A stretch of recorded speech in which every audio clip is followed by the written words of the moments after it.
Voilà, tout simplement. Est-ce que tu es là? Tiens, hop. Est-ce que je peux te confier une mission, Amélie? Oui. Du coup, je vais demander à tout le monde de couper le micro. Et il faut toujours une deuxième personne pour, moi, m'avertir au niveau du chat, parce que entre présenter et répondre tout le temps au chat, c'est un peu compliqué. Donc, juste voir un peu et checker un peu le, le chat et me faire des retours s'il y a des questions ou autres. Pas de Ok. souci. 1, 2, 3, 4, 5, 6, 7. J'attends encore 5 minutes et puis je vais commencer. Les personnes rejoindront au fur et à mesure, je pense. Comment ça va? Tout le monde va bien? Super. Ok. Il faut meubler, en fait, le truc en visio, comme ça, tu meubles. Il y a une bonne blague. Pour meubler, ce serait peut-être bien que tout le monde se présente et explique pourquoi il est Ouais, là. Ou ça fait partie déjà du processus. du processus.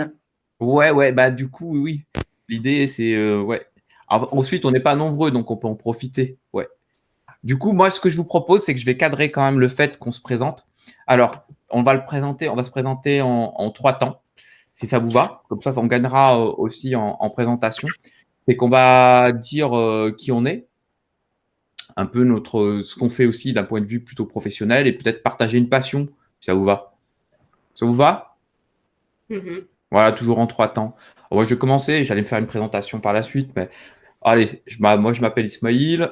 Qu'est-ce que je fais? Bah, je suis enseignant-auteur aujourd'hui, je vais dire ça, pour faire simple. Et j'ai une grande passion, c'est, allez, je vais pas dire l'apprentissage et l'éducation, c'est un lieu commun. J'ai une passion pour la danse hip-hop et pour la danse en général. Ça fait 20 ans que je danse, j'avais une compagnie de danse. Waouh! J'avais bonjour Alexandre. On te voit. J'avais une compagnie de danse et ah bah voilà, ouais, ça arrive. J'avais une compagnie de danse et mes 2 frères sont encore intermittents du spectacle. Donc j'ai une grande passion pour la danse. Voilà. C'est pour ça que sur YouTube, on me dit, mais monsieur, il y a plein de trucs de danse, art classique, jazz. Ouais, je suis vraiment passionné par la danse. Voilà. Suivant. Claire, puisque tu as lancé le mouvement. Eh bien, donc, je m'appelle Claire, de fait.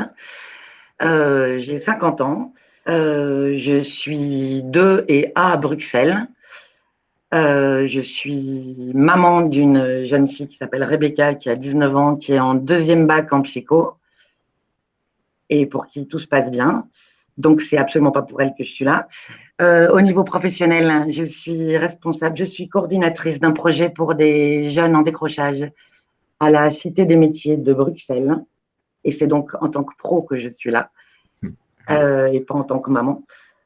Et j'ai la même passion, non pas pour le hip-hop, mais pour les méthodologies de l'apprentissage que Ismaël. Je suis une super fan de sciences cognitives et de neurolinguistique, bien que je sois économiste à la base, mais j'ai plein de passions à côté. Ah ouais, c'est Voilà. super. Madeleine, t'es la deuxième que je vois sur mon écran là.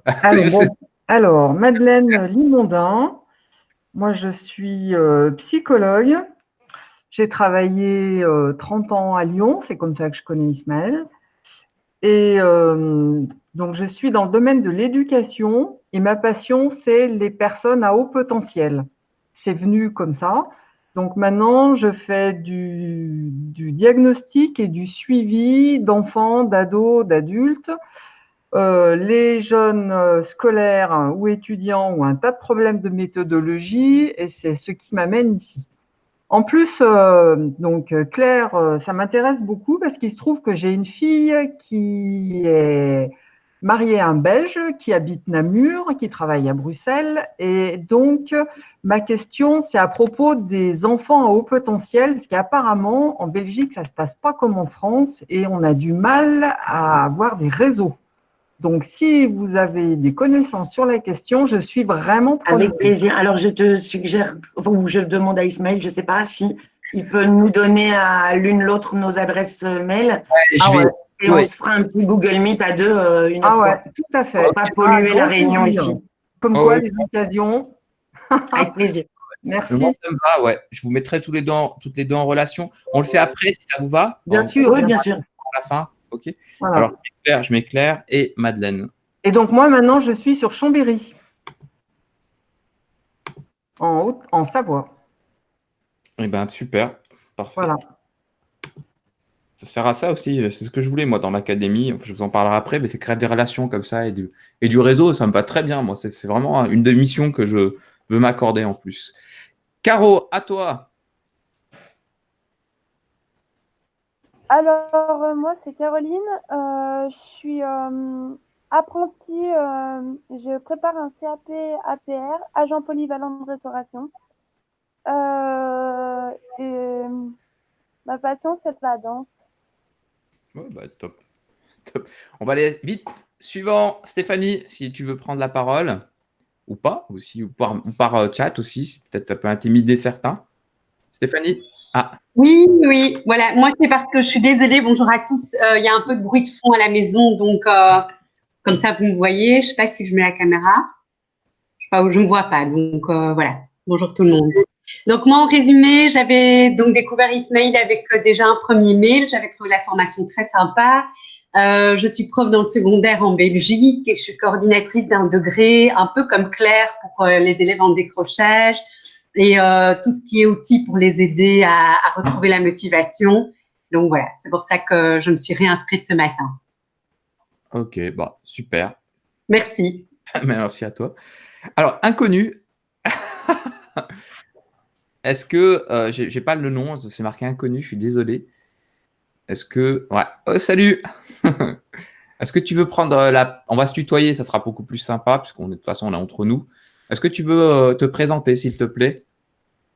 Ah, c'est moi l'inconnu, c'est ça? Ah, bah, alors, Adam, allez, Adam. Non, c'était la dame, j'ai pas le nom, je suis Ah, désolé. bah, du coup, moi, Bon, bonjour, allez, je m'appelle Adam. Je suis en classe de première générale et je suis venu ici pour voir comment ça allait se passer. d'accord, bah, super. Ok, merci Adam. On va passer par Alexandrine et puis après la dame. Bonjour tout le monde. Donc moi c'est Alexandrine. Non, c'est pas moi d'abord. Vous m'entendez? Ah, vas-y, Alexandrine. Je t'en Pardon. prie. C'est juste Donc que je suis enseignante de SVT, formatrice pour enseignants sur la pédagogie et je fais un peu de coaching scolaire à Madagascar. Donc là je suis en France pour le confinement, mais sinon je suis à Madagascar. La question des passions, ça me gêne toujours parce que j'ai l'impression que j'ai pas. Je sais pas si j'ai pas de passion ou j'ai plein de passions, mais bon, voilà. En tout cas, je trouve ça hyper motivant de voir qu'il y a des étudiants, Caroline et Adam, je crois que c'est ça. Oui. Ça motive pour ceux qui essayent de vous aider. Voilà. Ok, bah, top. Merci Alexandrine. À toi, Ascension. On t'entend pas. Alors attends, je vais t'ouvrir le micro. Hop. Est-ce que je peux. Je t'entends pas. Attends, je sais comment faire. Hop, normalement. Hop. Là, non. Hop, non. Bon. On t'entend pas, Ascension. Je suis désolé. On t'entend pas. Tac. Tac. Est-ce que tu peux le faire par chat, à la rigueur? Juste à la rigueur, le taper. Comme ça, on retranscrit, parce qu'on t'entend pas. Ah, ok. Alors, Ascension est enseignante spécialisée, donc elle fait partie aussi, elle a suivi la formation. D'accord. Et une de tes passions, voilà, oui. Si tu avais quelque chose, une passion à nous partager, comme ça après moi je vais commencer. Non? Ah si. Donc avec des élèves à troubles des apprentissages, ok. Et neurosciences, ok. Passionné de neurosciences. Parfait, parfait. Ok, bon, bah là, alors, ce que je vous propose, c'est que maintenant, je vais commencer. Merci en tout cas de vous être présenté, d'avoir joué à ce jeu.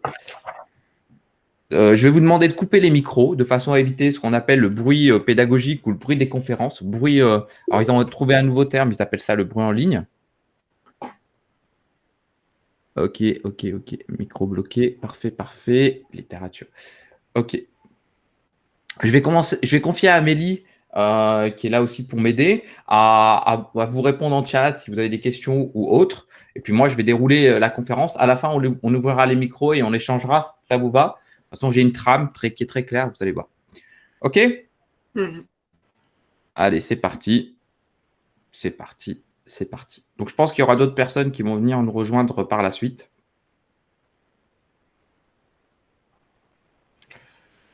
Hop là. Ok, si vous êtes là, c'est pour booster, c'est 7 étapes pour apprendre et pour surtout partager 7 étapes qui, moi, me permettent de booster les ados.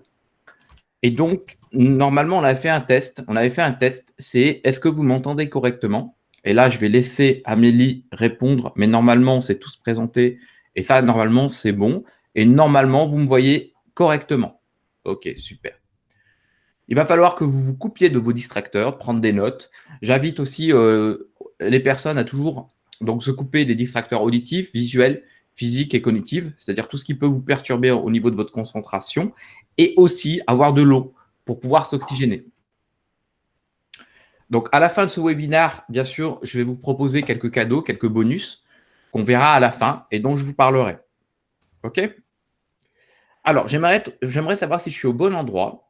Et pour savoir si je suis au bon endroit, je voudrais savoir si vous rencontrez ces difficultés-là. Vous stagnez à force de chercher des solutions. Vous gérez mal le stress et les émotions. Vous avez un sentiment de perte de temps et de confiance en soi. C'est ce que je retrouve souvent, sachant que je me spécialise beaucoup, moi, sur la résolution de problèmes par rapport aux difficultés. Donc, si vous avez des difficultés autres que celles-là, je vous invite à les écrire sur le chat de façon à ce que Amélie puisse les récupérer. Et puis, on pourra vous répondre. Moi, je pourrais vous répondre par la suite. En même temps, voilà les 3 points sur lesquels je me retrouve souvent ou je retrouve souvent. Et finalement, les outils sont interconnectés. Donc, ça va, c'est assez, en fait, un outil peut être transversal. En fait, vous allez avoir les outils verticaux et les outils horizontaux.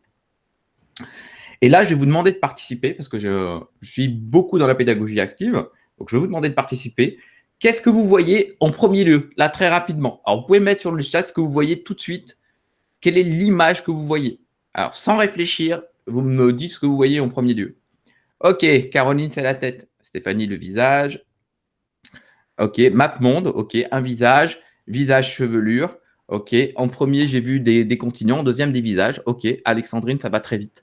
Alors, généralement, lorsqu'on a ce genre d'exercice, on voit souvent dans un premier jet, soit la carte, puis un peu plus tard, le visage. Ou le visage, puis la carte. Et certains voient les deux en même temps.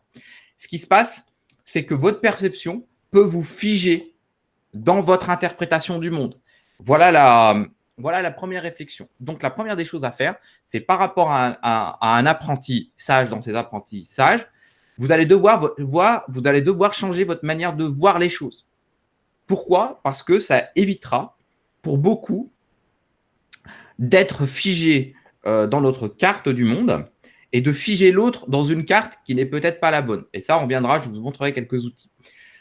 Maintenant, passons au deuxième exercice. Maintenant que je vous ai expliqué ça, au niveau que la carte n'est pas le territoire, qu'est-ce que vous voyez dans un premier temps dans le carré? Allez, vous allez me noter dans le carré, qu'est-ce que vous voyez?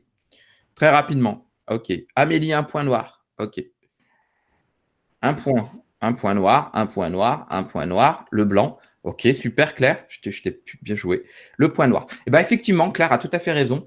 Et ça, c'est un exercice qu'on peut faire avec les jeunes et qui fonctionne très bien, même avec les adultes. C'est que quand on vous dit qu'est-ce que vous voyez dans le carré, comme votre perception est focalisée par les contraintes de la vue sur le point noir, vous voyez que le point noir. Et on oublie tout ce qu'il y a autour, c'est-à-dire tout le blanc qui l'entoure.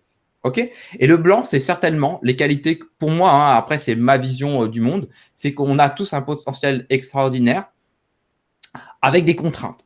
Okay, on a des contraintes physiologiques, des contraintes de société, des contraintes culturelles, des contraintes religieuses, des contraintes familiales, on a plein de contraintes. Des contraintes biologiques, si j'ai une ostéoporose par exemple, etc., etc. Mais bon, pensez toujours qu'il y a toujours un recadrage à faire par rapport à notre première perception. Ensuite, ce qui est important aussi à faire quand vous suivez un webinaire, une conférence ou un atelier. Ah, et Magali qui nous rejoint, je vais l'accepter. Ok. Amélie, ouais, il faudra que je lui couper le micro, mais est-ce que tu peux lui envoyer un message? Bonjour Amélie, bien couper le micro, s'il te plaît. Et je reviens sur la conférence. Sur la conférence, ou sur tout ce que vous faites, et surtout quand on est dans des apprentissages, vous avez deux choses. Là, vous avez deux images, et je pourrais finir ma conférence comme ça, parce que franchement, il y a tout là-dedans. C'est le personnage, c'est le point de départ, et l'objectif. Ensuite, vous avez le trajet, ok? C'est la situation initiale, où est-ce que j'en suis, vers la situation désirée, et ensuite, vous avez le cheminement à avoir. Donc, c'est très important de toujours, avant même de commencer une conférence, un atelier, un apprentissage, de savoir là où est-ce que vous en êtes et de définir là où vous voulez aller. Et là, je vais vous apporter des outils dont on discutera par la suite. OK? Alors, Agri s'adresse à cette conférence. Et vous avez bien compris que c'est aussi ma difficulté, c'est que ça peut s'adresser à tout le monde, en fait, des élèves, des étudiants, des professionnels et des parents, parce qu'on est un peu tous là. D'accord? Il y a un peu tout ce public-là dans cette conférence-là, donc c'est super intéressant. OK? À partir de là, qui je suis, je me suis présenté tout à l'heure. Et ça fait 20 ans que j'enseigne. Et j'ai un parcours atypique du fait déjà de mon profil qui est atypique. Alors, quand je dis atypique, c'est que j'ai fait de la vente, c'est que voilà, j'ai fait de la vente, j'étais dans l'éducation populaire, j'ai monté des associations, j'ai développé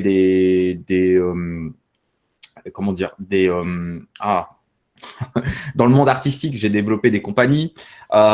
Voilà, ça c'est mon côté un peu artistique, éducation populaire, aider les autres à croire en eux. Donc j'ai beaucoup travaillé dans l'accompagnement auprès des personnes en difficulté, des jeunes, ça peut être dans plein de domaines différents. Et aujourd'hui, ce que je me définis aujourd'hui en 2 points en réalité. C'est que je suis enseignant-auteur. Alors, auteur de la méthode qui s'appelle aujourd'hui la méthode CPE, qui autrefois était la classe CARE et qui va certainement encore bouger. Alors, la classe CARE, c'est une classe que j'ai mis en place suite à un voyage en Finlande. C'est une classe qui valorise la coopération, l'autonomie, la responsabilité et l'efficience des élèves. C'est une classe qui a été expérimentée pendant plus de 5 ans avec des élèves de seconde, bac pro technique, où on a mis en place des éléments qui permettent de valoriser le travail des élèves, mais aussi de repenser le cadre spatial et le cadre temporel dans une salle de classe. Mais ça aussi, voilà, c'est un élément que j'ai, mais voilà, en même temps, je ne vais pas m'étaler sur qui je suis parce que je pense que si vous êtes là, vous me connaissez déjà un peu et puis on pourra en rediscuter à la fin. Voilà. Donc, demandez le programme. Êtes-vous capable de me donner le prénom de la 3e personne que j'ai saluée à mon arrivée dans la webconférence? La 3e personne, est-ce que vous êtes capable de le faire avec précision, de vous dire le nom que j'ai donné? Ok, Amélie, Claire, t'es forte. Alexandrine, non. Caroline, ok, ouais. Donc, tous ceux qui m'ont répondu, c'est bien, c'est qu'ils ont une bonne mémoire de travail.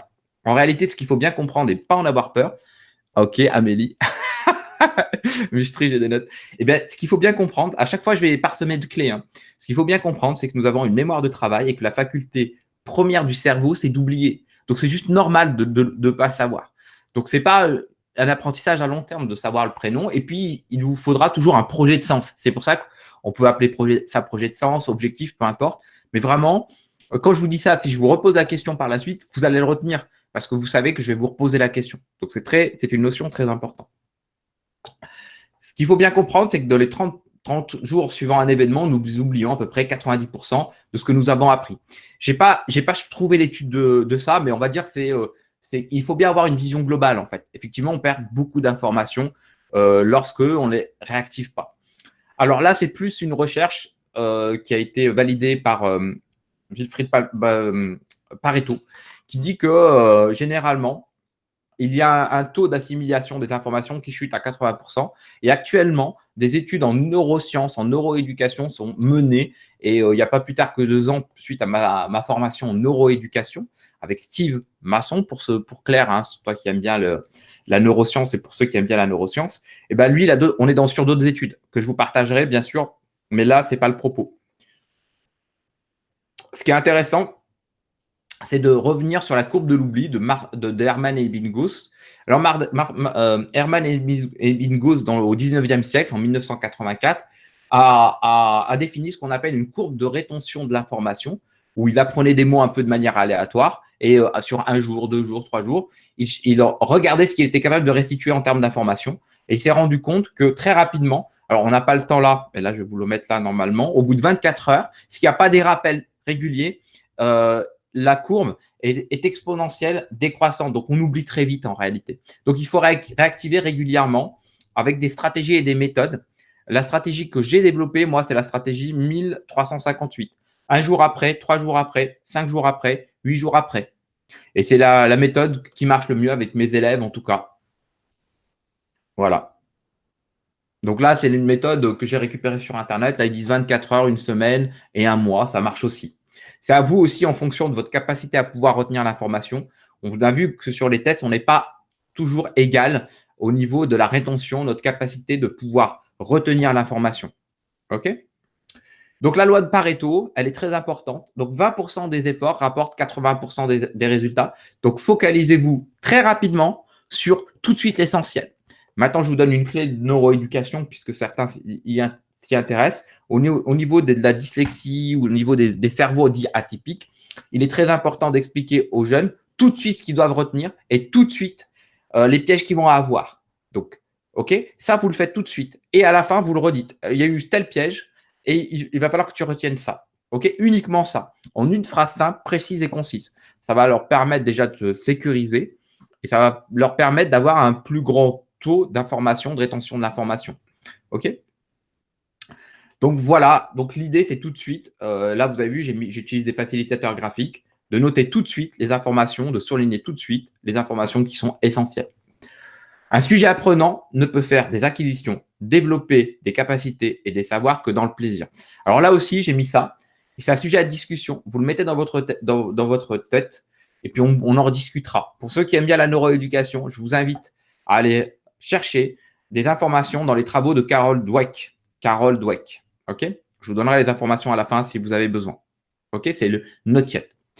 Alors, le nerf optique est physiquement connecté au cerveau, transmet 25 fois plus d'informations que le nerf auditif.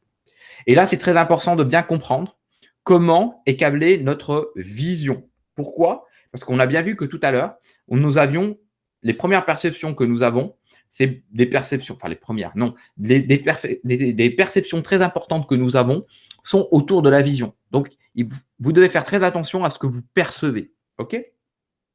Donc, pensez à bien illustrer vos notes. Ça peut être des camemberts, des diagrammes par étapes ou des graphismes. OK? Jusque-là, je fais le point avec vous. Normalement, je vais commencer par une clé importante. C'était la promesse que je vous avais fait. C'est une clé importante. Une clé importante à bien utiliser. Bien utiliser. Faites attention à vos perceptions. Utilisez la loi de Pareto 80-20, on va y revenir. Et illustrez vos notes. Toujours, toujours, toujours, toujours. OK? Est-ce que vous pouvez mettre un petit OK pour savoir où est-ce que vous en êtes? Je vais faire comme avec mes élèves. Voilà. Est-ce que tout le monde suit? OK, OK, OK. Parfait, parfait, parfait. Impeccable. OK, OK. Ouais, Claire, Madeleine. OK, parfait. Maintenant, on va passer par cette étape pour pouvoir booster un ado et pouvoir booster soi-même. Tout d'abord, et je vais vous donner plutôt que de rester très longtemps, je vais vous donner mes techniques et celles qu'on va retrouver dans les ateliers des formations que je vais proposer par la suite dans mon académie des apprentissages. Et là, je vais vous parler de clés et de ce que je mets en place. Et ensuite, quand vous récupérez le document, ce sera à vous de remplir les lignes. OK? Ah, mais oui. Ah, Stéphanie, illustrer même pour les… Non, c'est même pas même. C'est une obligation. Si vous voulez faire en sorte que les élèves dyslexiques, dyspraxiques et autres comprennent, je vous donnerai des astuces si vous avez besoin. Je vous donnerai de la documentation si vous avez besoin. Mais oui, un mot, une image. Une illustration, passer par des illustrations comme ça au niveau visuel, ils repèrent tout de suite l'information. Ça leur évite du double codage et du traitement compliqué. Je ne rentre pas dans les détails. Je ne vais pas rentrer dans les détails, ce n'est pas le sujet. OK. Mais oui, d'accord. Ascension, je vous passerai tout par la suite. Quand on fera les échanges, on en rediscutera. OK. Donc, Amélie va noter vos besoins et puis on va se débrouiller avec ça. OK. Maintenant, je vais revenir sur les 7 étapes qui sont très importantes et primordiales. Réfléchir à comment je réussis ou j'échoue pour cibler les forces et ainsi s'appuyer dessus. Mes forces d'abord. Et ça, c'est très important à bien comprendre. Parce qu'on a forcément des forces obligatoirement. Et comme je vous ai dit, est-ce que je suis sur le point noir ou tout ce qu'il y a autour, la tache blanche? Et là, je vais développer moi pas mal d'outils pour pouvoir travailler sur les forces d'abord. Et je vais pas, vous n'allez pas le remplir, ça vous pourrez le remplir, vous pourrez le récupérer, le faire avec d'autres élèves. Quand je faisais des interventions auprès des jeunes pour booster leur motivation, pour stimuler leur envie d'apprendre et de réussir sa vie sa vie, dans la vie ou dans sa vie, peu importe. Mais pour réussir, je leur demandais à chaque fois de noter 3 besoins. Alors, pourquoi le chiffre 3 ? D'expérience, je leur demandais, dites-moi au moins un besoin. Parce que mon objectif était au moins d'avoir un besoin auprès de ces jeunes-là. Et je me suis rendu compte que très vite, ça allait bloquer. Quand vous demandez 3 besoins à une personne, eh bien, il aura tendance à moins se bloquer. Il sera moins dans une impasse cognitive. Et il aura tendance à marquer une information. Et dire, monsieur, regardez, j'ai noté qu'une information. Généralement, ils ont un peu honte de ça. Parce qu'ils n'arrivent jamais à remplir ces 3 cases. C'est parce que ça rentre dans l'intime. Et au moins que vous ayez une information, puisqu'ils l'ont accouché sur le papier, comme puisque vous l'avez accouché sur le papier, c'est quelque chose qui est quand même important pour vous et qui est à creuser. Et ensuite, je passe à la deuxième question. Notez ce qui vous manque le plus. Alors là aussi, pour certains, c'est compliqué de se dire qu'est-ce qui me manque le plus. Et ce qui me manque le plus, c'est ce qui vous challengera le plus. N'est-ce pas, Amélie? C'est ce qui vous challengera le plus. Et c'est là qu'il va falloir aller chercher l'information. C'est là qu'il va falloir creuser. Donc, c'est une information précieuse, mais sauf que vous n'allez pas le dire. OK?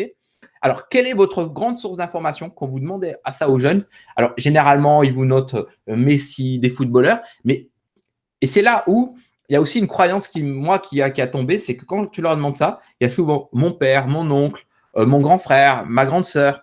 C'est souvent quelqu'un de proche. Donc, ça peut être aussi un appui. Tout ça, on est dans la collecte d'informations. On va chercher un peu les pépites. Et ensuite, on va marquer ce qui vous permet de réussir. Et au moins, de cocher au moins une case. À partir de là aussi, ça vous permet de creuser. Et ensuite, quels sont mes objectifs de réussite? L'écrire de manière positive. Je veux réussir à. Et quand j'étais dans le cadre scolaire, c'est ça qui ça les enferme parfois dans le cadre. Ils me notent, je veux réussir à avoir de bonnes notes. Ouais, mais c'est quoi une bonne note pour toi? Tout ça, c'est de la matière hyper précieuse qui va vous permettre d'avoir ce qu'on appelle un étayage bienveillant par rapport aux jeunes que vous allez avoir. Si vous avez des dyslexiques, des dyspraxiques, des hauts potentiels, des autistes d'Asperger et autres, vous pouvez écrire pour eux. Vous pouvez leur demander de dessiner. Vous pouvez leur dire à l'oral. Il y a des personnes qui font les timides parce qu'ils ne sont pas timides. Parce qu'ils font les timides, c'est encore autre chose. Être et faire, c'est encore d'autres choses. Et vous leur dites, voilà, isole-toi et puis tu ne le montreras à personne. Et puis voilà. Ensuite, ça sera à vous d'aller chercher la bonne stratégie. Ensuite, moi, j'ai développé un questionnaire qui sera dans l'ouvrage que je vais développer, que je pourrais vous donner par la suite si vous en avez besoin. J'utilise un questionnaire qui dit comment j'ai réussi, comment j'ai échoué, et il surligne simplement. Il dit voilà, comment j'ai réussi, comment as-tu réussi pour avoir une bonne note en maths? Comment as-tu réussi pour échouer par rapport à ce résultat que tu m'as donné en français? Et une note. Et ensuite, on compare les 2 feuilles. C'est vraiment les mêmes questions en plus. Donc, ils peuvent les comparer avec 2 fluos différents. Voilà une stratégie qui est très importante, d'aller à la collecte des informations.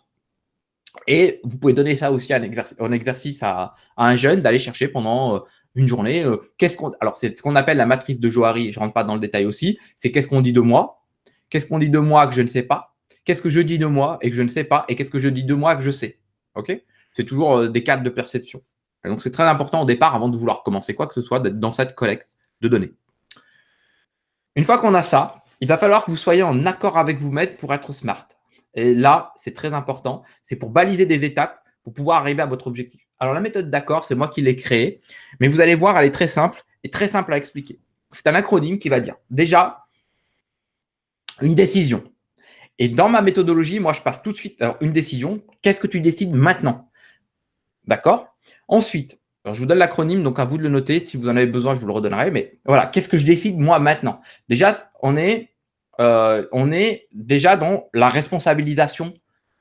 Nous sommes responsables de ce que nous faisons et aussi de ce que nous ne faisons pas. OK? Et quand on va faire des recherches, on va avoir tous nos points forts, mais aussi on va distinguer nos points faibles. Ensuite, je passe à l'action pour être sûr d'eux. Une fois que je passe à l'action, bien sûr, vous travaillez avec la personne ou le jeune, vous allez lui apprendre, mais vous voyez, à résister. Mais vous voyez, là, j'ai pas réussi. OK, mais c'est juste de l'information. On va le traiter. Mais pour le traiter, il va te manquer des informations. Il va falloir que tu travailles ta communication. Parce qu'une fois que tu as travaillé ta communication par rapport au résultat que tu souhaites, il y a peut-être quelqu'un qui l'a obtenu. Donc, tu vas devoir rentrer en contact avec lui. OK? Mais pour rentrer en contact avec lui, il va falloir redéfinir ton objectif. OK? Une fois que tu as défini ton objectif, il va falloir que tu te responsabilises. C'est à toi de prendre le téléphone. Par exemple, sur des recherches de sages. Moi, je me sers de ça. Donc, pour des recherches de sages. Et une fois que j'ai fait ça, est-ce que tu en as vraiment le désir? Est-ce que c'est vraiment quelque chose qui te porte? OK? Et tout ça, en étant précis, présent, positif. Là, on est déjà, rien que sur les objectifs, il me faudrait au moins aller bien 2 heures pour bien vous l'expliquer. Est-ce que vous êtes en accord avec moi? Alors moi, j'utilise cet acronyme-là, on pourrait le recréer différemment. C'est que j'aime bien les jeux de mots. J'aime bien le jeu de mots, j'aime bien le langage un peu volatile comme ça, qui dit, avant d'être d'accord avec toi, tu dois être en accord pour être smart. Et la méthode SMART, elle est hyper simple. Elle est hyper simple. C'est la grande cuisine pour moi. Et par contre, voilà, moi j'aime bien des choses un peu fin. Mais bon, faisons simple, utilisons des choses simples. Donc dans la méthode SMART, d'ailleurs plus précisément, elle va vous demander d'être spécifique, mesurable, ambitieux, réaliste, temporel, évaluable et révisable. C'est-à-dire que je n'ai pas peur de reprendre mon objectif. Et là, j'ai trouvé ça très intéressant. C'est pour ça que je vous l'ai mis, parce que ça résume un peu cette technique, la technique SMART. Augmenter les parts de marché de 2% de la division du Netri au Québec d'ici 3 ans. C'est réaliste, c'est temporel, c'est spécifique et mesurable. Dans notre cas, une fois que vous êtes sûr que la personne, le jeune entre autres, l'ado, est d'accord avec lui-même, il est en accord même avec vous, ce que vous lui avez dit, ok ? Qu'il ait un désir, qu'il a envie de passer à l'action, qu'il ait quand même les bons outils de contact, de communication, qu'il s'est responsabilisé et qu'il ait ce désir-là, pour lui dire, généralement, il va vous dire, moi, ce que j'aimerais, c'est augmenter ma moyenne en maths. Ça ne veut rien dire. C'est là que vous devez être spécifique. OK, tu veux quoi spécifiquement? J'aimerais augmenter ma moyenne en maths sur les lois fondamentales de je ne sais pas quoi, d'ici un mois ou d'ici 10 jours, d'ici 30 jours, pour passer de 6 de moyenne à 8 de moyenne, et ensuite projection révisable, ensuite augmenter comme ça. Voilà. L'idée, c'est qu'il ne faut pas tomber sur 2 écueils aussi. C'est que quand vous faites un objectif, on est souvent tout feu, tout flamme, il faut éviter l'écueil suivant, qui soit trop faible, qui ne soit pas assez motivant, stimulant, ou qui soit trop faux. C'est l'effet à Dunker. Il ne faut pas que ce soit trop haut ou trop bas, juste à la juste mesure. Et c'est pour ça que l'étayage bienveillant auprès des jeunes, c'est-à-dire un accompagnement, lui permet de savoir s'il est trop haut ou trop bas et de réajuster avec lui. Est-ce que c'est d'accord? Normalement, rien qu'avec ça, si vous avez les 2 clés, enfin les 2-3 clés que je vous ai données là, vous partez, vous pouvez travailler avec ça, sans problème. Et vous pouvez être avec tous les jeunes, tout le temps. Où est-ce que tu en es? Où est-ce que tu veux aller? La situation initiale, la situation désirée, et vous ajustez, parce que parfois, quand on est ado, on n'a pas toujours cette capacité à pouvoir se positionner. Alors, recadrer une situation pour ne pas se confondre dans des croyances négatives et avancer dans le travail. Bon. Ismaël, oui. Avant qu'on passe au point suivant, est-ce que tu peux, il y avait une question, est-ce que tu peux préciser ton acronyme d'accord? Alors, accord, ok. Du coup, je ne vous l'ai pas mis parce que l'idée, c'est de prendre des notes aussi. Hein. C'est aussi dans ma pédagogie. Alors, ça fait désir ou décision, c'est vous qui le choisissez soit au début, soit à la fin. Désir, action, désir, action, communication, contact, objectif, responsabilisation, désir ou décision. C'est comme on veut là. Soit on le met au début, soit à la fin. Mais vous voyez, c'est toujours le désir et la décision, c'est un équilibre. Et ça, je l'ai bien pensé. Voilà, de façon à pouvoir aussi, quand vous parlez avec quelqu'un, faut bien y penser. Vous le mettez dans une ambiance. Elle va vous dire, OK, on va se mettre en accord avec toi. Est-ce que tu es d'accord? Il va vous dire oui. Et là, j'utilise aussi des techniques, mais ça, j'explique dans mes formations, des techniques de coaching, hein, pour être très clair. Est-ce que c'est OK, Amélie? C'est tout bon? OK, parfait. Voilà. Pourquoi je ne l'ai pas mis cet acronyme? Parce que je l'ai créé, je ne l'ai pas breveté, mais j'aimerais que tout le monde se l'accapare et qu'il crée lui-même ses acronymes, en fait, pour être comment dire, pour pouvoir aussi, avant de vouloir proposer un outil, vous devez le maîtriser. Pourquoi je vous ai mis l'outil SMART? Parce que c'est celui qu'on utilise tout le temps et j'ai même rajouté, j'ai trouvé le R derrière, révisable, effectivement, révisable. Alors, Stéphanie, deuxième C, OK, je vous le redonne. Désir, A comme action, C comme communication. Alors, pas dans le désordre, hein. C'est d'abord la communication, ensuite contact, ensuite objectif, ensuite responsabilisation et désir, décision. C'est vous qui décidez. C'est bon? Est-ce que c'est bon? Désir, action, communication, contact, objectif. Voilà, super. OK, super. Impeccable. Alors, recadrage, c'est quoi? C'est comme au cinéma. Je vais vous donner un exemple concret, celui de mon frère à Barcelone. Donc, mon frère vivait à Barcelone, il vivait à la Plaça Catalunya, pas loin du centre-ville. Et ce qui se passe, c'est qu'il avait un F8. Il avait un grand appartement, mais qui était, ça marche comme ça en Espagne, ils ont des appartements immenses.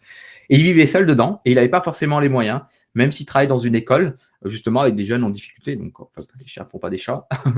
et du coup, il arrive et il commençait vraiment à galérer. Et puis mon frère, c'est un artiste aussi, et il déteste les travaux. Il est très fort dans tout ce qui est artistique, quoi. Voilà, il est capable d'utiliser de l'image, de vous monter des scènes, mais c'est juste incroyable.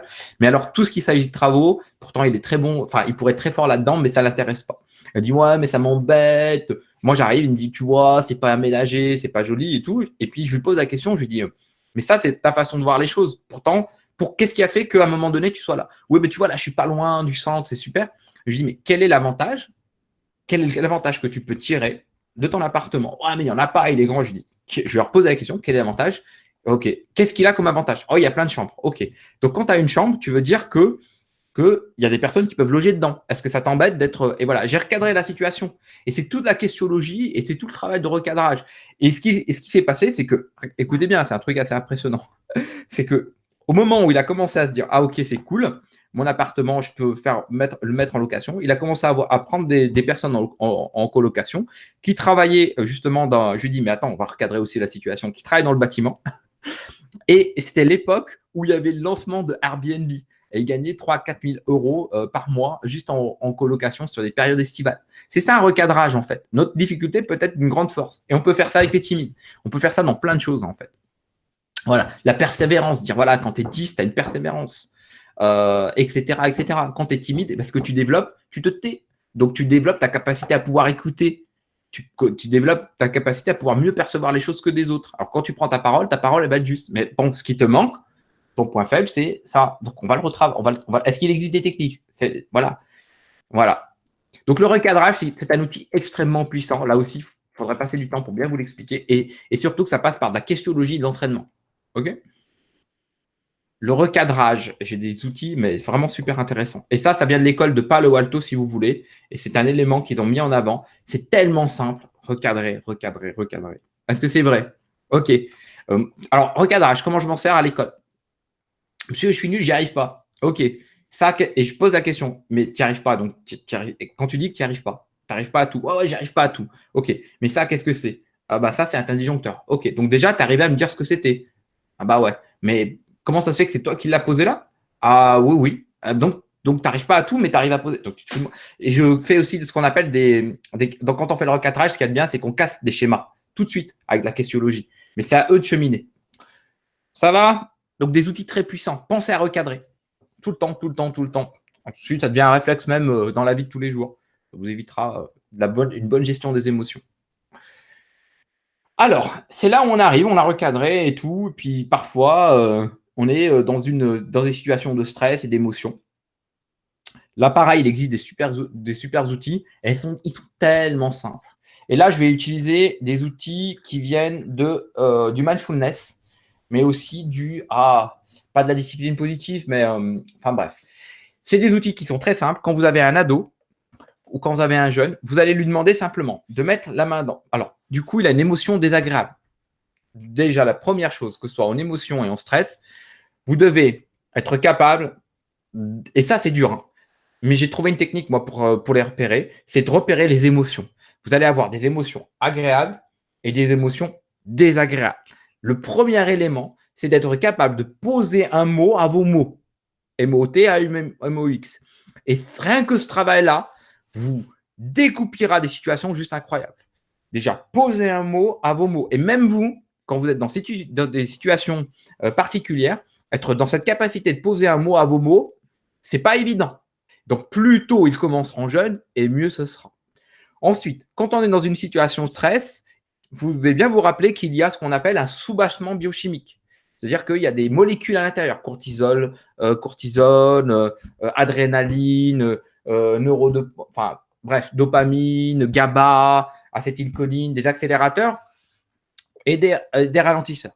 Mais tout simplement, avec cette technique-là qui est très simple, moi, quand j'ai mes élèves et qui sont en difficulté, et même avant même de commencer une séance, donc déjà, quand vous expliquez quelque chose, utilisez ce qu'on appelle le go first. Go first, c'est moi en premier. Vous mettez la main au niveau de l'estomac, d'accord? Une main au niveau de l'estomac et une main au niveau du cœur. Et vous lui dites simplement, quelles sont tes sensations? Donc, je fais très bref. Hein. Quelles sont tes sensations? OK. Et tu vas avoir 3 niveaux de sensations. Si tu es dans le rouge, c'est que tu n'es pas capable de contrôler ton stress, ton émotion. OK. Est-ce que tu es dans le rouge? Mais vous lui expliquez bien avant. OK. Est-ce que tu te sens dans le rouge?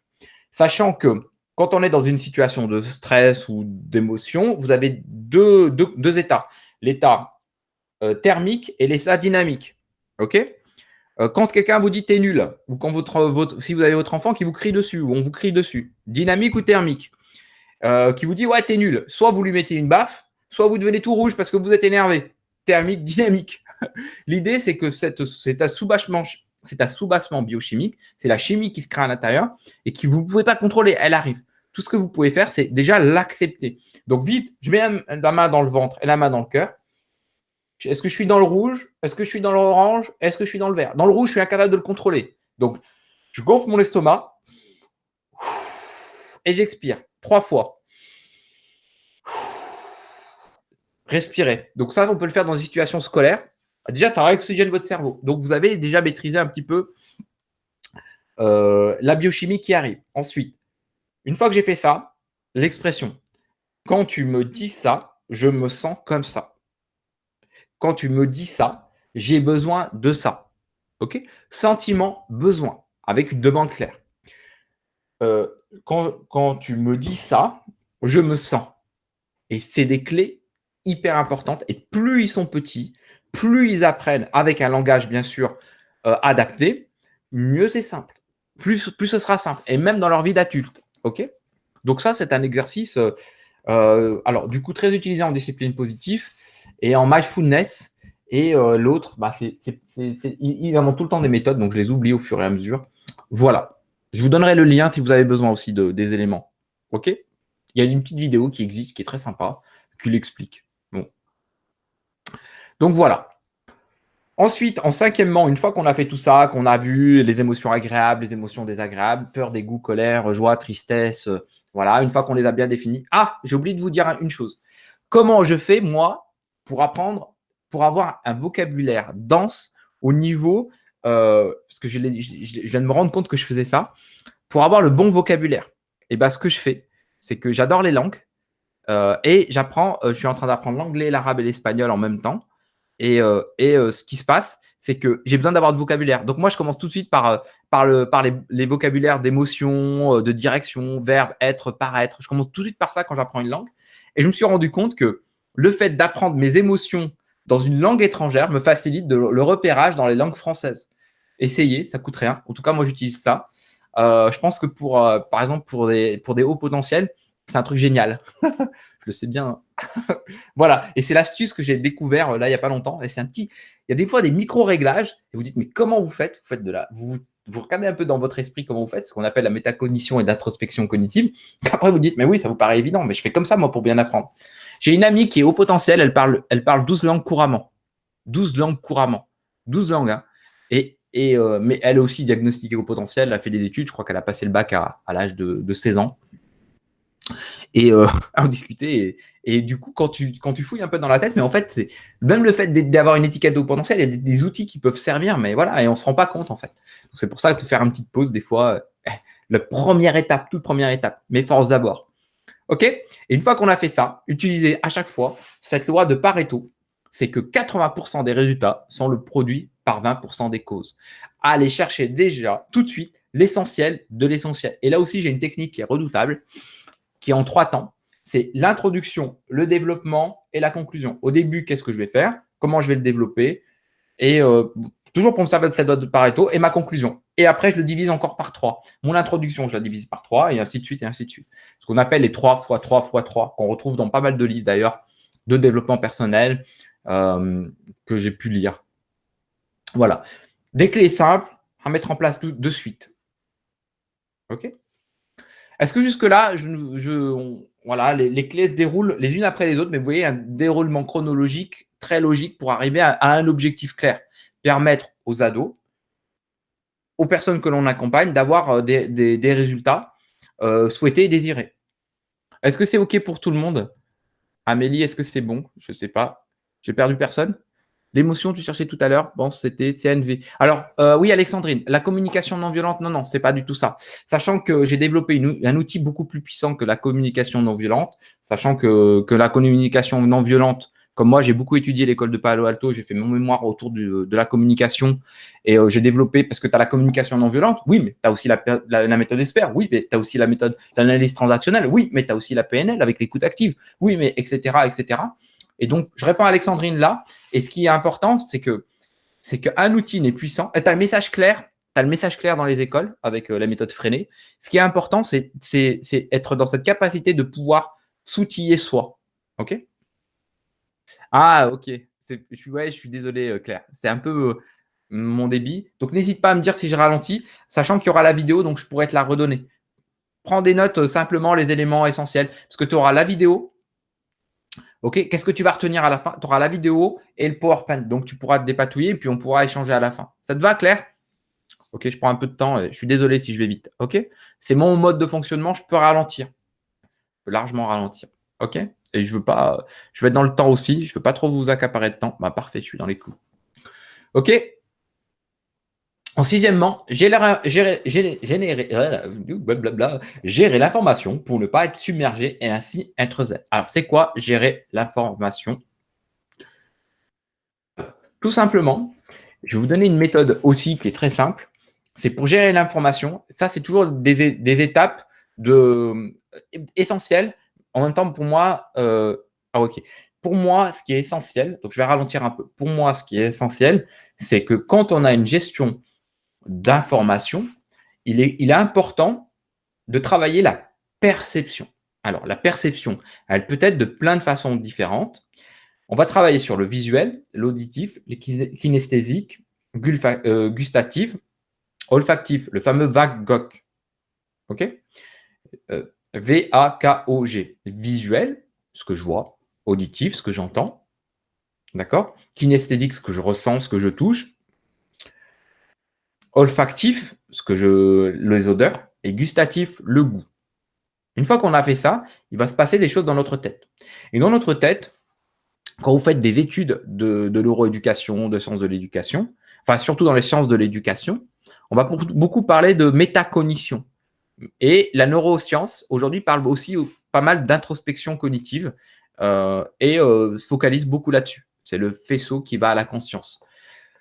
Bref. Moi, je ne vais pas rentrer dans ces détails-là, perception et évocation. Et il existe un outil qui s'appelle la gestion mentale. Bon, il y a beaucoup d'éléments qui ont été faits par Antoine de la Garandrie. La gestion mentale, c'est, entre guillemets, un outil qui va vous permettre de mieux repérer votre bonne façon d'apprendre et que la personne qui avait développé ça, qui est Antoine de la Garandrie, a été passée par l'observation du fonctionnement des bons élèves. Comment font les bons élèves pour bien apprendre. Mais là, moi, je ne rentre pas là-dessus. Moi, je vais vous donner un outil simple, celui que j'utilise avec mes élèves et j'utilise depuis plus de 15 ans aujourd'hui. Je pose 3 questions et je passe par 3 filtres pour savoir ce qu'ils ont évoqué et c'est hyper intéressant et hyper puissant. Pour savoir est-ce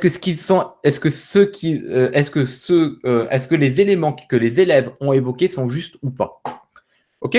Donc, la perception, je leur dis, première étape. Est-ce que ce que je t'ai dit, par rapport à ce que je t'ai dit, premier filtre, est-ce que par rapport à ce que tu as perçu, est-ce que tu n'as pas enlevé trop d'informations? Donc, le premier filtre, c'est un filtre d'élimination. Est-ce que tu n'as pas enlevé trop d'informations? OK, tu peux me dire, voilà, OK, bon. OK, très bien. Deuxième filtre, est-ce que par rapport à ce que je viens de te dire, ouais, mais monsieur, vous m'avez dit ça. Non, je ne t'ai pas dit ça. Oui, mais si. Et là, vous voyez, là, par contre, la communication non violente peut être utile. Donc, passe toujours par ces 3 filtres. Est-ce que ce que je t'ai dit, tu n'en as pas trop éliminé? Est-ce que ce que je t'ai dit, tu ne l'as pas déformé? Et ce n'est pas grave. OK, pas encore, tu n'y es pas encore. Le not yet de Carol Dweck. OK. Et troisièmement, est-ce que par rapport à ce que je t'ai donné comme information, est-ce que tu ne l'as pas trop généralisé? Tu n'en as pas fait une formule trop simple. OK? Et à partir de là, moi, par exemple, si je prends Pythagore ou si je prends des lois un peu complexes en physique, je leur dis, bah voilà, vous passez par ces 3 filtres-là, voyez le début, voyez la fin, parce que je leur ai donné au début ce que j'attendais d'eux et à la fin ce que j'attends d'eux. Et au milieu, tu as le filtre d'élimination, le filtre de distorsion et le filtre de généralisation. Ces 3 filtres-là sont essentiels pour savoir si on a pris une bonne perception. Ensuite, au fur et à mesure que vous allez avancer, vous allez travailler avec eux sur les évocations, sur comment fonctionne le cerveau, donc la mémoire, donc l'attention, donc les sciences cognitives, et ainsi de suite, et ainsi de suite. OK? Mais déjà, passer par ces filtres-là. Est-ce que c'est OK, Claire? Ça va au niveau du débit? Est-ce que pour tout le monde, c'est OK maintenant? OK, parfait. Tu vois, je m'adapte. Donc, ça me demande de me concentrer plus, hein, mais c'est très bien. Merci, Claire.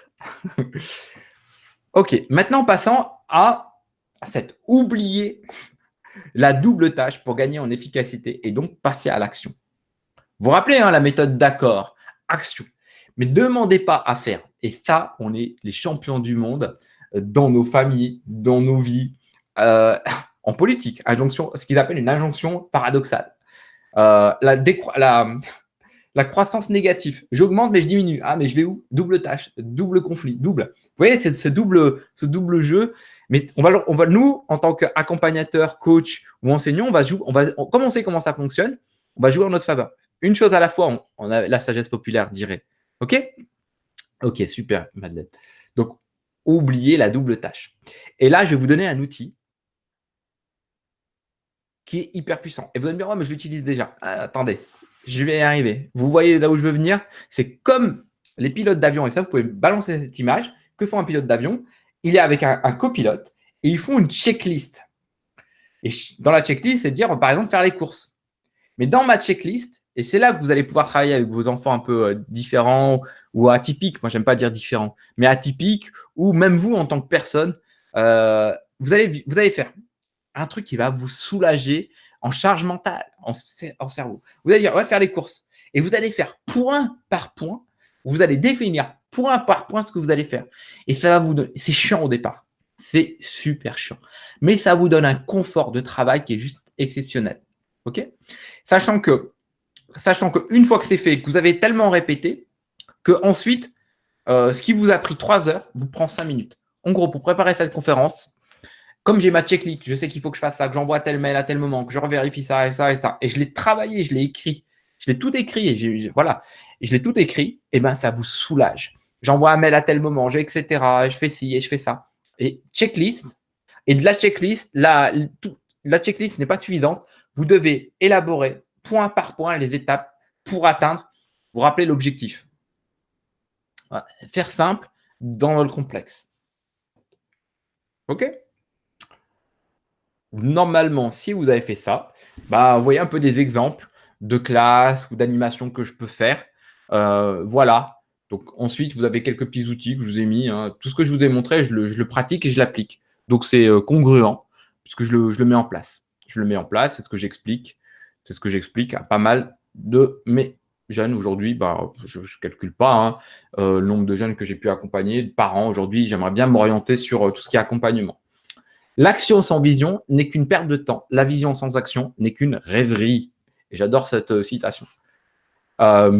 Agir, c'est déjà un pas vers sa réussite, en fait.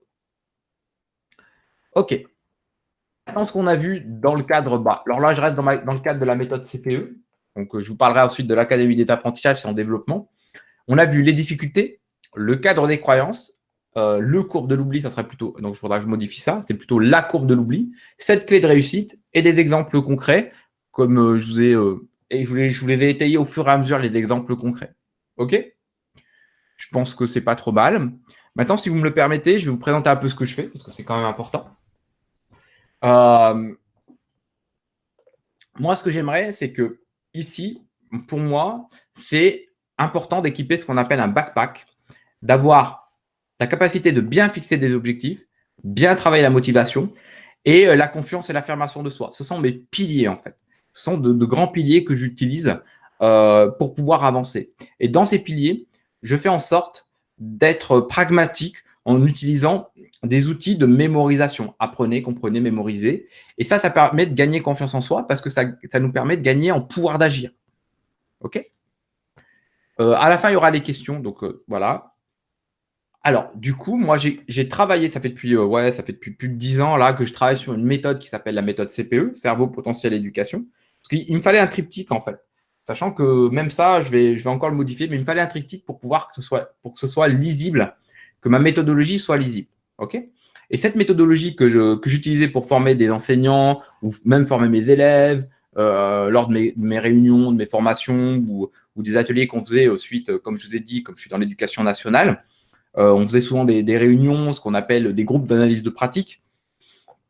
Il fallait que je formalise ça, en fait. Et du coup, moi, j'ai décidé de le mettre en forme par une formation en ligne qui permet de guider pas à pas. Donc, cette formation, je l'ai mis en place septembre 2019. Je n'ai pas trop communiqué dessus. Là, aujourd'hui, bon, je me permets de communiquer dessus.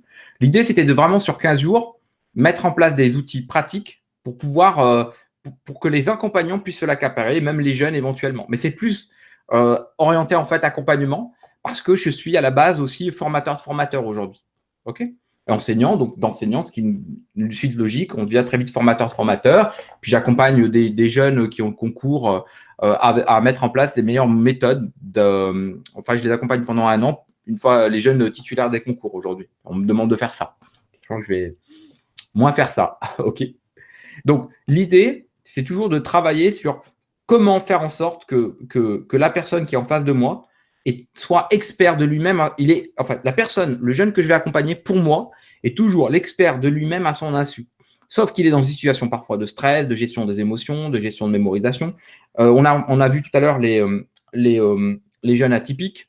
Donc, dans mes classes, moi, j'ai eu des malentendants, des autistes, des hauts potentiels, des malvoyants. Enfin bref, j'ai aussi pas mal bourlingué dans ces domaines-là. Donc, je connais bien le problème, et tous en même temps. Donc, voilà. Donc, l'idée, c'est de vraiment avoir des bons outils. Et ce que j'ai fait, c'est que moi, j'ai travaillé beaucoup avec là, c'est quelques témoignages de personnes que j'ai accompagnées, mais aussi, vous voyez, il y a Nicole Boin, par exemple, qui a écrit un super ouvrage qui s'appelle L'apport des sciences cognitives. Elle fait actuellement des conférences. J'ai travaillé avec Patricia Cobella, qui aujourd'hui a sur des cartes sur la gestion des émotions. Et puis, j'ai accompagné pas mal de personnes. Voilà. Puis, j'ai un bon contact et aussi des bons réseaux d'enseignantes. Voilà. Qui m'a permis, en fait, d'éprouver, en fait, ma méthodologie. Donc, c'est ce que je propose. Donc, ma méthodologie, elle est en ligne. Voilà. Et elle part du triptyque qui est le suivant. Comment gérer, donc, vous voyez, le personnage est au centre. Comment gérer le potentiel, le cerveau et l'éducation. Quand je dis éducation, c'est la mise en place des meilleurs outils pour pouvoir apprendre. OK ? À partir de là, bon, je vous mets pas, je passe rapidement les modules qui sont dedans. Si vous êtes intéressé, ce sera tout de toute façon, je vous passerai le PowerPoint. Voilà, c'est ce que je propose. Où il y a un accès à toutes les ressources, c'est tout en ligne.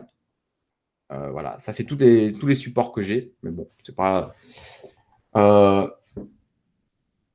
Donc ça, je passe assez vite. Hein. Donc voilà, c'est ce que je vous propose actuellement. Mais je vous laisserai regarder ça. Donc, oui. Alors, moi, la formation, hier, j'ai fait une petite estimation de combien j'estimais la vendre. Donc, elle vaut à la base 250 €. Et en fait, avec cette conférence, et comme je suis dans mes lancements, donc entre la formation complète, les guides PDF, les livres, etc. Donc, moi, j'ai fait une estimation. Et au lieu de le vendre 250 €, là, je vais le proposer aujourd'hui à 47 €. Voilà. OK. Donc, ça, je passe assez vite. Alors, donc l'offre aussi, là, je ne pense pas que ça va durer parce que je suis en train de… Donc, si vous me laissez le finir, c'est que cette offre, elle ne va pas durer parce que très rapidement, je vais passer à autre chose. Et c'est en construction actuellement. Donc, je vous en parle très rapidement. C'est que moi, j'aimerais créer ce qu'on appelle une académie des apprentissages. Et pour ceux qui sont intéressés, de toute façon, je vais faire des mails pour pouvoir communiquer autour de cette académie des apprentissages.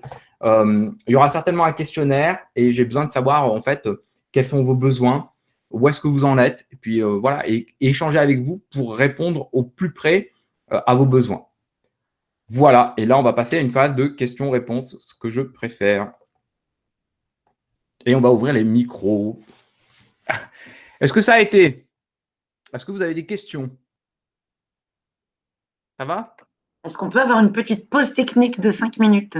Ouais, ça, tout va bien. Ouais. Parce que non, mais j'ai peur de rater un truc si je prends seule la Ah, pause technique. bah, là, on est sur des échanges. Donc, si vous avez des questions, vous pouvez les mettre sur le chat. Et puis voilà, je suis là pour y répondre. Voilà. Juste pour que tu puisses préparer ta réponse, tu vas rien louper, Claire, hein, tu peux prendre la pause. Mais Ismaël, pour que tu puisses préparer ta réponse, il y avait la question sur comment est-ce qu'on gère pour les enfants dyslexiques, justement, toutes les illustrations, en sachant qu'effectivement, les enfants qui ont des troubles 10 au sens très large ont en général besoin de peu d'informations pour rester très concentrés. Donc, je pense qu'il y avait cette espèce de question sur la contradiction, si on leur en donne trop ou s'il y a trop de dessins ou trop de couleurs ou trop d'illustrations. Comment est-ce que c'est vraiment utile pour les enfants 10 ou pas? Donc, ouais, du coup, Madeleine aussi, elle pourrait répondre. Hein, je pense qu'elle a l'habitude. Alors, moi, je vais y répondre. Je vais y répondre d'un point de vue neuroscientifique. Donc, le problème des 10, alors, on est sur les dyslexiques, on n'est pas sur les dyspraxiques et autres. Il faut savoir que la dyslexie, déjà, pour être très clair, c'est un spectre large, en fait. OK? C'est un spectre très large avec des niveaux différents. OK? Où est-ce qu'on en est au niveau de notre dyslexique, déjà? Où est-ce que vous en êtes au niveau de votre dyslexique? Ensuite, le dyslexique, il a ce problème de schéma arqué et puis le problème au niveau de la rétine où il a du mal il a une confusion des lettres et autres. OK? Donc, il a des difficultés de lecture. Donc, pour répondre simplement, vous ne devez pas créer ce qu'on appelle un arc-en-ciel de données. C'est ça le problème. Effectivement, si vous créez un arc-en-ciel de données à votre dyslexique, eh ben, il ne va pas s'y retrouver, les couleurs, les mots. Par contre, ce que vous pouvez faire, c'est utiliser 3 icônes simples, on va dire en ligne, c'est-à-dire en design, j'allais dire metal design, c'est-à-dire des pictogrammes simples, 3 qui sont ritualisés et récurrents. Okay, généralement, c'est lire, c'est écrire et noter. 3 icônes qui reviennent régulièrement. Dans ces 3 icônes, ensuite, vous avez toutes, je pense que comme vous accompagnez les 10, vous avez toutes les stratégies. Donc ensuite, Caro, elle peut témoigner, elle est 10 et je l'ai accompagnée, donc elle pourrait témoigner. Et du coup, vous surlignez les éléments importants. Et ce qu'il faut faire, c'est vraiment être, comme je vous ai dit, au début sur la notion importante. Donc vous, ça vous demande de travailler en amont sur qu'est-ce qui est important et à la fin, lui répéter et ritualiser. Parce que les clés sont là. 3 couleurs maximum. Si vous utilisez plus de 3 couleurs, vous tombez sur l'écueil de l'arc-en-ciel. Et effectivement, pour moi, c'est facile parce que je suis formé un peu en mind mapping, en pensée visuelle, en sketchnoting et tout ça. Mais je vous garantis que ça simplifie les choses. Est-ce que j'ai répondu? Ouais. Je pense que oui. Voilà, donc des illustrations simples, épurées, avec peu de couleurs, voilà, et surtout des pictogrammes très simples. Et ritualiser. Et Amélie, ritualiser. C'est-à-dire que vous ne changez pas de méthode du jour au lendemain. OK? Pourquoi? Parce que ce que vous allez faire, c'est que vous allez ancrer, en fait. OK? Et vous allez. Non, alors, c'est moi, les 10, ils ont moins de problèmes de planification. Plutôt les TDA, voilà. Est-ce que ça va? Oui. D'autres choses? Oui, Alexandrine. Ouais. Oui, Alexandrine. Alexandrine, tu prends la parole si tu veux. Hein. On est dans la phase d'échange. Est-ce que ça a été déjà... j'arrivais plus à réactiver mon micro. Ah, c'est bon? Ok, dis-moi. Ouais. En fait, c'est un peu paradoxal, mais je suis finalement pas tant que ça, je pense. Moi, je suis beaucoup les élèves donc en coaching, mais il y a des points où j'arrive pas du tout à le faire sur moi, notamment l'organisation. Je sais que je suis très dispersée, j'ai plein d'idées à la minute. Et donc, je fais tout le temps des checklists, tout le temps, tous les jours et tout. Ouais. Et ce que j'ai pas envie de faire, en fait, je le fais jamais. Genre, je le reporte, par exemple, typiquement, concrètement, ça va faire 2 mois, je dois corriger mes copies. Il y a plein de trucs que j'ai déjà fait, je ne toujours pas corriger mes copies. Ah ouais, alors du coup, c'est là où on n'a pas envie d'aller, c'est là où on doit aller. Là, on n'a pas envie d'aller. C'est pour ça qu'un accompagnement est là où tu vas chercher ton challenge. Alors, du coup, je ne peux pas te répondre comme ça, Alexandrine. C'est vraiment un accompagnement particulier où je dois d'abord discuter avec toi, savoir où est-ce que tu en es, quelles sont tes difficultés, quels sont tes points, et on ira ensemble chercher les axes d'amélioration. Commence par une petite action simple, précise, efficace, qui va te permettre d'avancer. Mais le pire, c'est que tout ce que tu dis, tu vois, je l'applique. Hein. Je l'applique. J'essaie de l'appliquer, puis j'ai lâché l'affaire. Mais par exemple, je sais que la procrastination, c'est parce qu'en fait, si on n'a pas envie, plus on le fait pas, et en fait, et plus ça nous fait des sensations désagréables. Si je le faisais, ça serait carrément plus simple finalement. Je me suis dit, je vais faire 5 copies par jour au lieu de faire les 30 d'un coup. Bah, même ça, je le fais pas. Ouais. Alors du coup, En fait, j'ai l'impression que ça sert à quoi? C'est pas que ça sert à rien. Ouais. Je me dis, de toute façon, mes élèves, je vais pas les voir tout de suite. Donc, j'ai pas besoin de leur rendre les notes tout de suite. Alors qu'en fait, si, il y a les parents qui attendent les notes, il y a les élèves qui attendent les notes. Ok. Donc, ce que tu dis, toi, c'est que tu aimerais, dans ce que tu me dis, donc voilà, tu as du savoir, tu as des connaissances, et en même temps, tu as des difficultés à pouvoir te structurer, t'organiser pour pouvoir avancer de façon. Et ce que tu aimerais, tu me diras si tu es d'accord avec moi, ce que tu aimerais, c'est de sortir de cette difficulté-là. Ok, c'est ça. Est-ce que c'est bien ça, de cette difficulté de procrastination? Est-ce que c'est bien ça? C'est pas vraiment de la procrastination parce que je bosse beaucoup, mais je fais pas ce que j'ai pas envie de faire. Mais par contre, je bosse toute la journée. Ok. Ok. Ce que tu me dis, c'est que tu fais pas ce que t'as pas envie de faire. Ok. Voilà. D'accord. Et l'idée, c'est de se poser la question, qu'est-ce que tu aimes faire? En fait, je pense que j'ai un problème avec les notes et ça me saoule tout ce qui est lié aux notes. Même les élèves, comme disent Madame, c'est noté, je lui dis, mais t'es pas un âne, t'as pas besoin d'une carotte pour travailler. Je pense que ça fait pas trop sens pour moi et du coup, j'arrive pas à m'y mettre. Donc, tu as un problème de notes et toi, tu aimerais que des choses fassent sens pour toi. Ok. Mais quels sont les avantages de prendre des notes? Et après, j'arrêterai là. Quels sont tous les avantages que tu peux trouver au fait de mettre des notes dans une copie? Faudrait que je trouve ça. Bah, pas tant que ça. En fait, en fait, je trouve qu'on peut tous les avantages qu'on pense donner aux notes, on peut les faire par d'autres moyens. Ouais, ok. Donc toi, ce que tu aimerais, c'est de trouver d'autres moyens. Est-ce que tu y as pensé, tu y as réfléchi? Oui, je le fais déjà. En fait, j'ai l'impression que le note, je le fais juste parce que c'est une directive de ma direction, quoi. Mais sinon, je travaille par compétences, je leur fais des feedbacks individuels, en groupe, etc. Et vraiment, les notes, c'est parce que j'ai l'impression d'être. En fait, je crois que c'est parce que j'ai l'impression d'être obligée que j'ai pas envie de le faire. Mais j'ai toujours été un peu comme ça.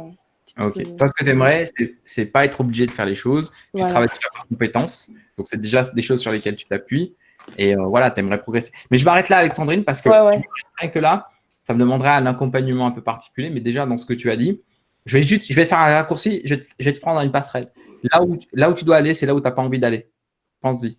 Là où tu dois aller, c'est là où tu n'as pas envie d'aller. Et si ça te challenge et que si ça t'embête, c'est que c'est là où il faut aller. Ensuite, tu m'as parlé de checklist. Ok, tu me dis, ouais, je fais déjà des checklists et tout ça. Bah, l'idée, c'est de dire, si ça ne marche pas, pourquoi continuer? Si ça ne marche pas, pourquoi continuer? Donc, trouver une solution beaucoup plus simple.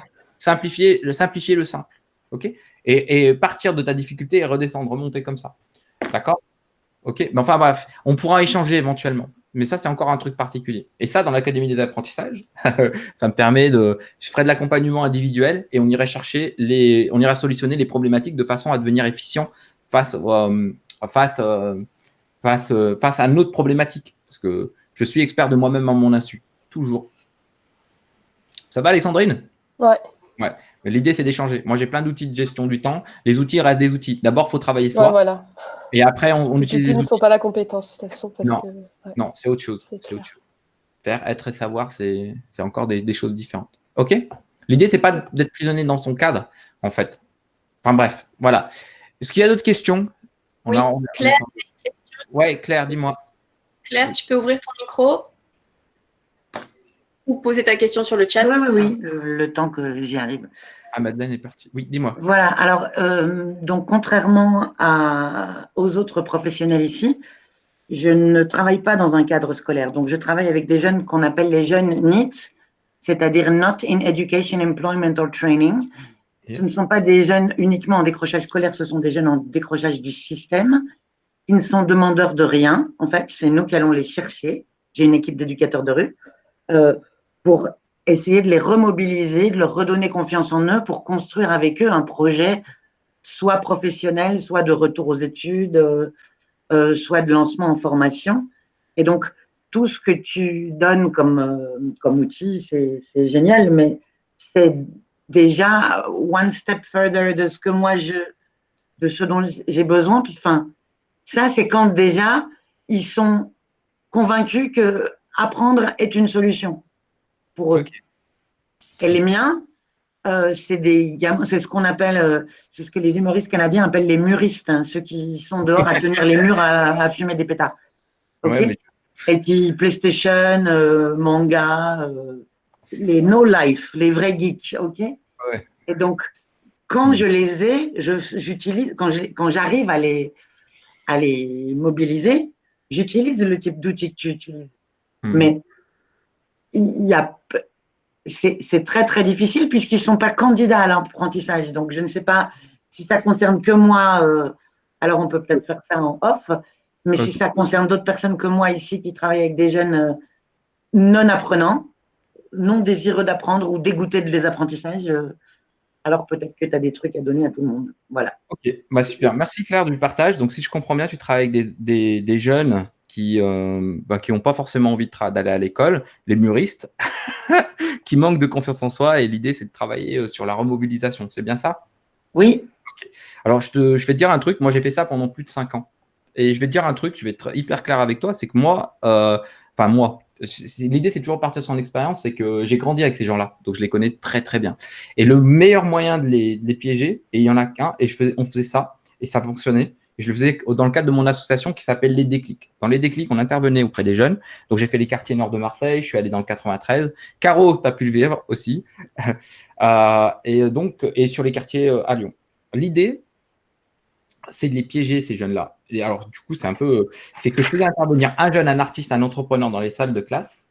Et pour moi, ce n'était que de la matière pour partager leurs clés de réussite, sachant que certains n'avaient même pas encore réussi, mais ils étaient sur le chemin de réussir. Okay, et donc, l'idée, il y a une solution qui est très simple et compliquée à la fois. Alors, je m'explique. Alors, très simple, c'est utiliser ce qu'on appelle les neurones miroirs. C'est-à-dire qu'ils vont être plus attentifs, ces jeunes-là, parce que voilà, le conditionnement, c'est la faute de la société, c'est la faute des autres. Et puis en plus, avec les joints, je ne sais pas s'ils fument des joints ou il y avait une période où c'était carrément la drogue, mais ils ont du mal ils boivent aussi pas mal maintenant. Mais ils ont un problème aussi de alors, quel âge ils ont, tes jeunes? Ils ont 16, 17, les jeunes que tu accompagnes, ou c'est plus des ados de 14? Non, c'est plus des ados, c'est des 18-30 ans. Okay, c'est des jeunes adultes. Ok, bah cela, ouais, ok. Nous, on travaillait sur c'était Décrocheur Plus, je ne me rappelle plus l'association. Et donc, du coup, ce qu'on faisait, c'est vraiment ça. On cherchait un jeune, un artiste, un entrepreneur qui pouvait leur représenter et qui était quelque part déjà dans leur situation. Et ça, t'en trouveras. Des gens qui viennent des quartiers et qui ont réussi, t'en trouves. Et des personnes qui ont un fort charisme, un caractère et tout, qui aimeraient donner de leur temps pour le faire, tu vas en trouver. Parce que le truc, c'est juste avoir l'idée. Et l'idée, c'est qu'on faisait faire intervenir un jeune, un artiste, un entrepreneur, avec un déroulement. Tu peux mettre 3 chaises et puis les interviewer, mais tu prépares ça avec eux. Et on avait des tips de communication. En fait, on avait des outils de communication, donc les tips, ça doit te parler, qui les piégeaient. À toi, et toi, qu'est-ce que tu vas faire? On les responsabilisait. Maintenant, qu'est-ce que tu vas agir? Et il suffit qu'il y en a un qui bouge pour qu'il y en ait 5 ou 6 qui bougent. Et donc, déjà, commencer à parler leur langue avec leur langage, tout en packageant tout ça. Donc, on pourra en discuter. Moi, je peux te donner les outils, parce que j'ai arrêté l'association, comme je souhaite maintenant former à ça. Donc, on utilise ça. Une fois que tu as fait ça, ok, tu prends un temps de discuter, mais tu demandes à une personne de revenir et d'intervenir. Toujours externaliser. C'est pas moi qui l'ai dit, tu as vu, c'est l'autre qui l'a dit. C'est pas moi qui l'ai dit. Et lui et l'autre, tu as vu, ils te ressemblent. Ok, et il avait les mêmes rêves que toi. Il voulait devenir millionnaire. Mais il a compris que devenir millionnaire, ça veut tout dire et rien dire. Et donc, du coup, petit à petit, tu les emmènes et tu vois, tu balises un peu le parcours. Mais tu pars déjà par leur langage à eux, avec des personnes qui leur ressemblent.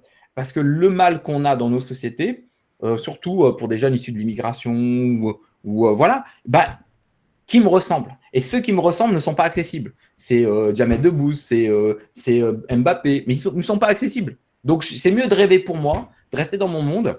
Et j'ai réussi à faire pleurer des Clyde, moi. J'ai réussi à faire pleurer des mecs. Mais monsieur, en fait, j'ai des rêves. On m'a toujours dit que j'étais nul. Et quand vous allez creuser, et qu'il arrive à se libérer, bien sûr, vous allez vous mettre plein de garde-fous, vous allez baliser. C'est pas si simple que ça. Mais déjà, cette première action, il parle de moi, il s'intéresse à moi, et je pense que c'est possible. Ok ?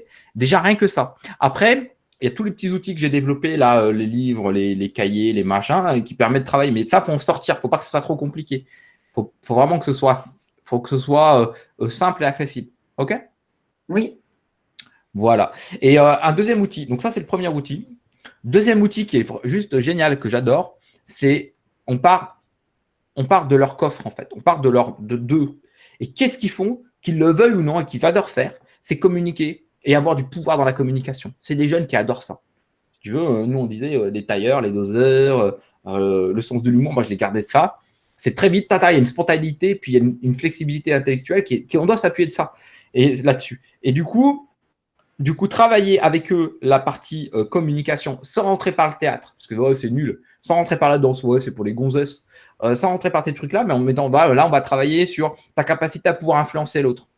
Ouais, je te donne un tips. Ok, ah ouais, c'est génial. Ou à mieux vendre tes trucs. Imagine si tu passes de 1 euro, tu passes à 100 euros, etc. Et travailler la communication et ramener petit à petit des outils comme ça. Donc, travailler la communication, il en existe plein.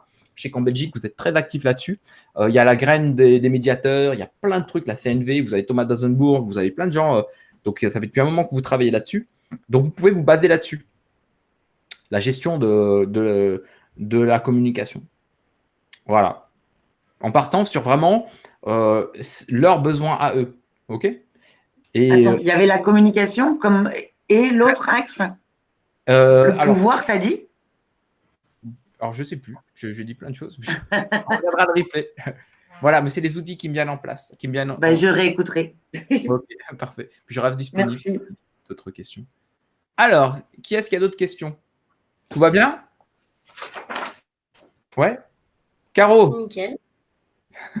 Ça a été? Adam est parti. Non, il est là, Adam. Bon, Adam, qu'est-ce que t'en penses? Je te donne le micro. Ouais, c'est bon. C'était bien du coup. Ouais, t'as bien aimé? Ouais, c'est. Ouais, dis-moi. J'ai oublié. Attends, vas-y, je laisse les autres parler puisque j'essaye de me rappeler de ce que je voulais dire. Ah, ok. Ah, vas-y, Adam, c'est bon, vas-y, je te laisse la parole. Ok, Ouais. je vous envoie les documents du coup à tout le monde. Ascension, ça a été? Ouais, Caro, Ouais. Adam, c'est qui parle? Bah du coup, merci, ça a été. Et ouais, c'est super bien ça. Enfin, surtout quand quand on y assiste directement, nous, plutôt que par l'intermédiaire de quelqu'un. Ah, les jeunes, tu veux dire? Toi, en tant que jeune? Oui. Ok. Oui. T'as encore appris des choses par rapport à ce que je t'avais montré? T'as vu, t'apprends tout le temps en fait. Ouais. De toute manière, tu m'avais dit la dernière fois, il me reste encore plein de trucs à apprendre et tout. Voilà, cet appétit d'apprendre. Toujours être dans cette dynamique. C'est-à-dire, toujours, il y a des choses à apprendre. Mais déjà, rappelle-toi, Adam, déjà, tu devais me faire un exercice. Ok, super. Tu devais me faire un exercice, tu ne me l'as toujours pas fait, ton SOPA. Envoie-le-moi, fais-moi la vidéo, envoie-moi que je puisse regarder. Je l'envoie, ok. Ouais, Bah, je le fais cet après-midi, du coup. C'est bon? Ok, bah, super. Super. Ouais, oui, Caro. Je voulais savoir, faudra qu'on revoie tous les deux pour que je fasse mon témoignage, tu sais, sur ton. Bon, on verra plus tard. On verra. Si tu veux, ouais, on verra. On verra plus tard. De toute façon, je suis en train de me restructurer. Ouais, merci Caro. Mais oui, on verra plus tard. Est-ce que ça va? Est-ce que je peux vous libérer? Ouais? Est-ce que vous avez d'autres questions? Ouais. Amélie, on reste un petit moment, juste pour débuter. Ouais. Donc, je vous reste. Attends, moi j'ai merci une à tous. question. Ouais, oui, Claire. Je vous envoie tous les documents. Par rapport à ton offre, donc c'est l'ensemble de ta méthode, dont il y a écrit 6 livres. C'est quoi quels sont les titres de tes livres? Alors, attends. Du coup, ouais, parce que je vais être honnête avec nous. Je déteste faire ces trucs de vente. Je suis vraiment pas un vendeur de tapis. Ça arrive pas, ça me saule. Donc, je le ferai plus. Non, mais là, on te demande d'énoncer des titres de livres, pas de. Voilà. Mais du coup, ce que j'ai fait, c'est que j'ai 5 cahiers d'exercice. Un sur. Alors, du coup, toi, ça peut te servir parce que c'est vraiment un sur la connaissance de soi. Un deuxième. Alors, c'est un cahier d'exercice. C'est des cahiers d'exercice. C'est 5 cahiers d'exercice et un livre de formation. OK? Dans ces 5 cahiers d'exercice, il y a un cahier d'exercice sur la connaissance de soi, une pré-réflexion, un travail sur la connaissance de soi, renforcement sur la connaissance de soi, un sur la prise de parole et un sur comment apprendre. Et le livre, c'est Amélie, elle l'a lu le livre, donc elle m'a fait le retour. Donc on me fait toujours le retour bienveillant, voilà. Et donc ces livres-là, c'est des cahiers d'exercice qui permettent à mettre en place ma méthodologie, qui passe toujours sur 4 piliers: se connaître, gérer l'information et gérer son temps. Ok? Mais comme je t'ai expliqué, tu vois, je t'ai donné des outils de la communication. Il me fallait un petit outil pour travailler la communication. Parce que quand tu viens auprès des jeunes et qu'ils ont des petits outils, qu'ils repartent avec, c'est quand même packagé, c'est quand même sympa. Vous voyez ce que je veux dire? Et donc voilà, je t'ai dit un peu ce que c'était. C'est des cahiers d'exercice. Je t'en enverrai un si tu veux, mais je ne l'ai pas envoyé celui-là. Je t'en enverrai un, comme ça tu verras le modèle et si tu es intéressé, comme je disais. Moi, Et donc j'ai oublié le prix de l'offre pour les bouquins parce que tu es allé très vite dans tes dias. Ouais.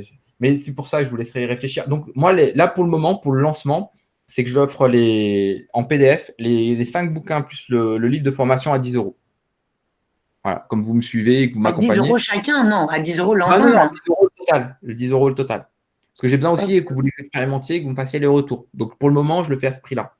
Ok, super. Merci. Voilà. Et sachant qu'il y a aussi la formation en ligne, comme je disais, où là, vraiment, il y a toute ma méthode. Après, Ascension, elle l'a suivi. Mais je reviendrai vers toi, Ascension, pour. Je te ferai une offre à toi aussi pour. D'ailleurs, je te la ferai pour pouvoir rebaliser. On a pu faire un entretien téléphonique, mais je reviendrai vers toi. OK?